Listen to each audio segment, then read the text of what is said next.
Bolam, allayo. Uxlab qolgin, jon bolam. Voy, uxlay qolgin. 2 soatdan beri tevratib yotibman. Nima uxlamaysan? Uxlarding-ku. Uxla, allo. Bo'l, ovqatim qolib ketyapti. Hamma narsam ko'zingni yumgin, uxlagin. Allo.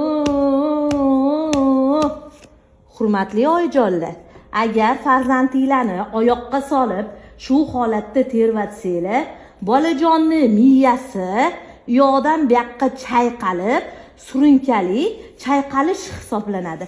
Farzandinglarni tinch holatda yoninglarga yotqizib, yonboshlatib yoki tepaga qaratib uxlashni odatlaringlar. Hech qachon farzandinglarni yostiqqa qo'yib, mana shunaqa uxlatib, surunkali chayqatishdan oldini olinglar. Chunki miya chayqalgandan keyin, bu yoqqa sentrifugaga o'xshab urilgandan keyin bolada gematoma xavfi bo'ladi. Undan tashqari bolaga birinchi oyliklarda bu ta'sir qilib, keyinchalik bu tevratish ta'sir qilmaydi. Farzandini shunaqa tervatib uxlatadigan oyijonlarga bu videoni jo'natib qo'ying.